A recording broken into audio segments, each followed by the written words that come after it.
Boyfriend doesn't know I'm leaving him tomorrow. I'm 26 and I can't take it anymore. Last night he wanted to go to Walmart for groceries after I finished work at 8 p.m. We didn't leave until 8:30 because he wasn't ready. I reminded him I needed dog food and insisted we hurry, but he brushed off my concerns. When we entered an aisle, he suddenly said we needed to rush. I replied, "We just got here." He then called me a stupid bee. Hurt, I walked away in tears. When I returned, he claimed his outburst was justified. I told him to shut up and that I didn't want to hear another word. He stormed off, leaving the cart behind. I checked out alone and drove home in silence. He helped unload the groceries but didn't speak. Later he returned with takeout and the exact amount I spent, then retreated to his gaming room. I've talked to my family about helping me move out tomorrow. I won't tolerate being insulted in public, even if it's the first time he's acted this way. He doesn't know I'm leaving, and I hope I'm not making a mistake. Who is your real-life superhero? Growing up, my parents were always very abusive to me and my older brother. They would come home late at night super drunk and start screaming at us for no reason. My brother would try to stick up for me, but it would always end with my dad pushing him over and hitting him. One night when I was 10, my brother and I decided we couldn't take it anymore. We waited until our parents were asleep, then packed up our stuff and snuck out the window. We spent years in and out of foster care, but my brother was always there for me no matter what. When he turned 18, he became my legal guardian, and we finally moved out on our own. It felt like we had finally escaped the trauma from our childhoods, until one night I was walking home in the alley behind our house when a group of guys surrounded me. They started threatening me with a weapon, and I screamed for help, hoping someone would hear me. Suddenly, my brother came up from behind them and threw a punch, knocking one of the guys out. The rest of them turned towards him, and they started fighting. He looked at me and yelled, "Run!" So I started running down the alley. As I reached the end, I suddenly heard a loud bang behind me and turned around to see my brother laying there on the pavement. Even though he's not here anymore, he will always be my hero. What was the black market at your school? Freshman year, I turned the school bathroom into a 5-star restaurant delivery service. Started when I caught the cafeteria lady throwing away 30 untouched pizzas because some rich parent canceled their kid's birthday party last minute. Asked if I could take them. She shrugged, helped me load them into garbage bags. I sold every slice for $2 during lunch. Made $60 in 20 minutes. That's when I realized our school was sitting on a gold mine of waste. The cafeteria threw away hundreds of dollars of food daily. Untouched fruit cups, sealed sandwiches, entire trays of cookies from events. Meanwhile, kids were starving because their parents couldn't afford the overpriced cafeteria food. $15 for a basic lunch. Criminal. I recruited Marcus, the janitor's son. He had keys to everything. We'd arrive at school an hour early, raid the previous day's throwaways before the morning trash pickup, set up shop in the abandoned bathroom on the 3rd floor. Nobody used it because the lights flickered. Perfect cover. Our menu was insane. Breakfast burritos I made at home, $2. Yesterday's cafeteria sandwiches, $1. Energy drinks I bought in bulk from Costco, $3. Still half the vending machine price. Fresh cookies from the home EC class disasters, 50 cents. We even had a loyalty program. 10 purchases, get one free. Word spread through whispers and Snapchat. We'd post the daily menu in coded messages. History test 3rd period meant 3rd floor bathroom was open. Math homework due meant breakfast available. Kids would fake bathroom passes to come shop. Some teachers definitely knew but looked the other way. Mrs. Chen even gave me $20 once. Asked for a week of breakfast burritos. By November, we were pulling 500 a week. I hired more runners. Sarah handled the 7th graders. Mike covered the gym crowd with protein bars. Even had a kid whose only job was watching for security. Paid him in food. His family was struggling. Never charged him a cent. Then Ashley Chen happened. Student body president, full ride to Yale, already lined up. Daddy owned 3 restaurants downtown. She started her own competing business. Except she wasn't recycling cafeteria waste. She was stealing directly from the kitchen. Had some junior who worked there giving her fresh inventory. Undercutting our prices, advertising openly because who would suspect the perfect student president? One morning, I caught her red-handed. She was loading 50 pounds of frozen chicken from the cafeteria freezer into her Tesla. This wasn't expired food. This was next week's lunch supply. She saw me watching, just smiled. Capitalism, right? May the best business win. I smiled back, took out my phone, showed her the video I'd been recording for the past 3 minutes. Her face went white. You wouldn't. We're the same. No, I said. I'm feeding hungry kids with food that would go to waste. You're stealing from them to make profit. Big difference. She offered me everything. All her earnings, about $3,000 cash, partnership in her business, even offered to write my college recommendation letter. I took the money, gave it all to Marcus and the other kids working with me, told them the business was theirs now. Then I sent the video to her precious Yale admissions office. She lost her acceptance, lost her reputation. Her father's restaurants got investigated for health violations after an anonymous tip about unsafe food handling. Turns out when you dig deep enough, everyone's got violations. I shut down my operation that day. Didn't need it anymore. But Marcus and the crew kept it running until graduation. They made enough to pay for their entire college application fees, SAT prep courses, even bought one kid a laptop for school. The bathroom restaurant became a legend. Teachers started deliberately over-ordering for events, knowing the excess would feed hungry kids. Ashley works at one of her father's restaurants now. I saw her last week when I was home from college. She was clearing tables. I ordered the most expensive thing on the menu, left a $2 tip, the exact price of one of my bathroom burritos. She knew exactly what it meant. Sometimes the best revenge isn't just winning. It's making sure they remember exactly how they lost. I overheard my girlfriend say, "He's going to propose tonight. Watch me say no and make him cry." She was in our bedroom on speaker with her sister Emma. I'd come home early from work with champagne and flowers. Tonight was our 5-year anniversary. The proposal was planned for 8 p.m. at the restaurant where we first met. I'd hired a photographer. The whole staff was in on it. I stood stood in our hallway, flowers dropping from my hand. You're actually going through with it? Emma asked, laughing. That's so mean, Jess. He deserves it, my girlfriend said. 5 years of my life. My friends all have rings. Even you're engaged. I'm done waiting. My phone buzzed. A text from the restaurant. Everything's ready for tonight, sir. The violinist confirmed. I wanted to cancel everything. Call the restaurant, the photographer, return the ring that cost me my entire bonus. But something made me go through with it. Maybe I needed to know if the woman I loved was capable of this cruelty. Maybe I was a masochist. Maybe I just couldn't process what I'd heard. That evening, Jess spent 2 hours getting ready. She wore the red dress I'd bought her for her birthday. She kept kissing my cheek in the Uber, telling me how handsome I looked. I love you so much, she whispered. The words felt like acid. At the restaurant, she ordered expensive wine, laughed at my jokes, held my hand across the table, fed me bites of her dessert. Every gesture of affection felt like mockery. She knew what was coming. She was savoring my ignorance. My phone kept buzzing. The photographer, in position. The waiter, ready when you are. My best friend Jake. You got this, bro. 8 p.m. came. My hands were ice. The violinist appeared. Other diners started noticing, pulling out phones. This was it, my public humiliation. Documented forever. I stood up. Jess's smile faltered slightly. What are you doing? I got on one knee. The restaurant went silent. No, she said immediately, before I even opened the ring box. But she was smiling, tears streaming down her face, but smiling. No, no, no. The crowd gasped. Someone said, oh my God. I couldn't breathe. You absolute idiot, she said, pulling me to my feet. Stand up. Then she dropped to her knee. She pulled out a ring box from her purse. I've been carrying this for 3 weeks, she sobbed. I was going to propose tonight at 8:15. I hired a photographer too. She's right behind yours. I talked to the staff. They've been playing double agent all week. The restaurant erupted. People were crying, laughing, applauding. The phone call? I managed to say. Emma said you'd never expect it, that you'd probably panic and propose first if you found out. I said, he's going to propose tonight because Jake accidentally let it slip yesterday. I said, watch me say no and make him cry, because my plan was to say no to you proposing, then immediately propose myself. I wanted to be the one who proposed. I wanted that memory. She was still on her knee. I've been practicing my speech for months. I wrote it down. She pulled out a folded paper, hands shaking. But all I can say now is, I loved you the first moment I saw you walk into this restaurant 5 years ago. I love you more every day, even when you leave your socks everywhere and forget to close the cabinets. You're my best friend, my safe place, my whole world. Will you marry me? I said yes. We both said yes. The photographer got everything. Both photographers did. The video went viral. The restaurant framed our photo. We used both rings, traded them during the ceremony. Emma's toast at our wedding. I told her he'd propose first if he found out. I was right. They're both idiots. Perfect for each other.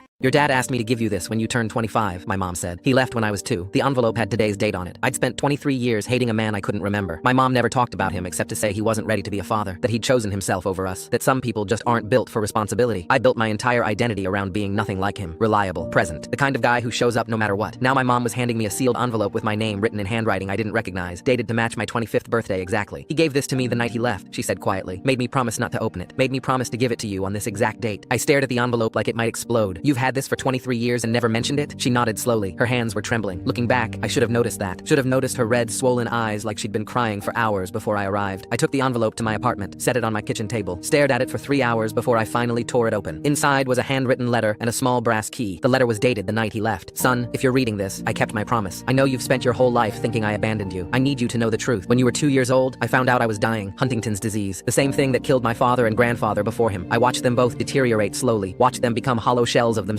Watched them forget their own children's names. I couldn't let you watch that happen to me. More importantly, I couldn't risk you growing up waiting for the same death sentence hanging over you. Huntington's is genetic. 50% chance I passed it to you. I couldn't let you live your childhood knowing that, dreading every single birthday. I made your mother promise never to tell you the truth. I made her promise to let you hate me instead of fear your own future. The key opens a storage unit at Riverside Self-Storage off Highway 19, Unit 247. Everything I wanted you to have is inside. I've been adding to it every year on your birthday since I left. I don't know if I'll still be alive when you read this, but leaving you was the hardest thing I ever did. Not because I was a coward running away, because I loved you too much to make you watch me disappear piece by piece. I'm sorry I couldn't be there. Your father. I drove to the storage unit that night at 2 a.m. still wearing my pajamas. The key worked. Inside was 23 years of birthday presents stacked floor to ceiling. Wrapped boxes labeled with ages I'd already passed. Age 5, a baseball glove with a note about playing catch. Age 10, a telescope and a star chart. Age 16, a leather jacket with a note that said, for your first date. Age 18, a watch that cost more than my car. Age 21, a bottle of whiskey and 2 glasses. Every single year accounted for. There were also journals filling an entire shelf. He'd written to me every week for 15 years. Updates about his health and treatments. Stories about his own childhood. Advice for problems I hadn't faced yet. The entries got shorter as the disease progressed. The handwriting got shakier and harder to read. The last entry was dated 3 years ago. I don't know how much longer I have. My mind is going now. But I need you to know I've thought about you every single day since I left. I hope you had a good life. I hope you found someone who loves you. I hope you're happy. I hope you don't have this disease. But if you do, don't be afraid. You're stronger than I ever was. You're the best thing I ever did. At the bottom of the storage unit was a folder containing his will, but there was also a handwritten note with an address. Shady Pines Care Facility, room 114. He was still alive. I drove there the next morning before sunrise. The nurses said he hadn't had a visit visitor in over 2 years. His mind was mostly gone now, but sometimes he still had brief moments of clarity. I walked into room 114 and saw a skeleton of a man lying in a hospital bed. He turned his head slowly and looked at me with cloudy, distant eyes. Then something flickered behind them. "You look just like her," he whispered. "Your mother." I pulled a chair close and held his frail hand. I told him I got his letter. I told him I finally understood everything. I told him I forgave him completely. He smiled weakly, squeezed my fingers as hard as he could manage, and whispered, "Happy birthday, son." He died 11 days later. I was holding his hand when he went. The disease never passed to me. My girlfriend kept copying me and hiding dates with others, so I got evidence and moved on. Working from home made me notice something I kept brushing off. My girlfriend repeats my ideas and actions to other people like they are hers, and most times she had argued with me first. I would say a thing, she would roll her eyes, then later I would hear her say my exact words to friends or coworkers and get praise for it. We watched a show on Netflix. I said I liked it, but it had problems with how it treated women,